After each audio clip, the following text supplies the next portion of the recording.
உங்கள் கனவை சொல்லுங்கள், உங்க கனவை சொல்லுங்க. இவர் நிறைவேற்றுறோம். ஆமா, எனக்கு நயன்தாரா போனோம். இவர் கனவு நிறைவேற்றுறா.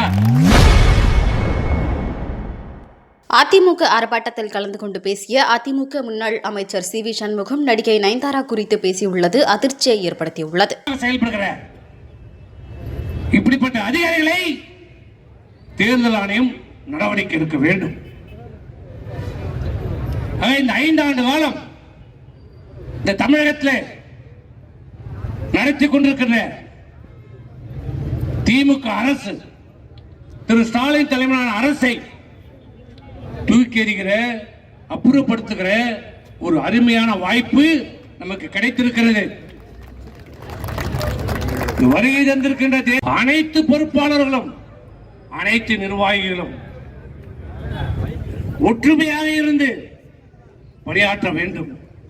யார் வேட்பாளர் என்பது நமக்கு முக்கியம் இல்லை.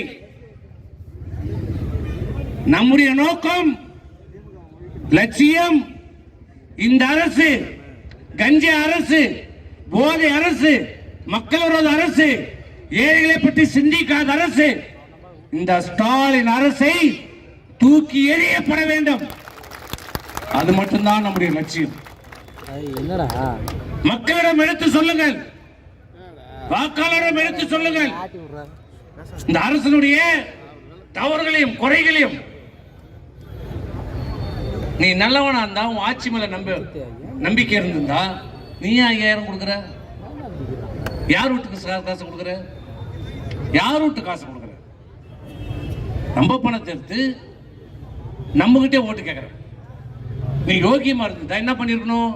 அந்த 28 மாசம் தரல பாரு பணம், அத நீ கொடுத்துட்டீனா நீ நல்லவன், யோகியவன். அத கொடுக்க மாட்டாராம். அடுத்த மாச காசு இப்ப கொடுப்பாராம். அது 2000 ரூபாய் கொடுத்துக்கிறாரு. எதுக்கு? இந்த வெயில்ல நீங்கெல்லாம் கோடை வெயில்ல ஊட்டி கொடைக்கானல் போனோமா, 2000 ரூபாய்.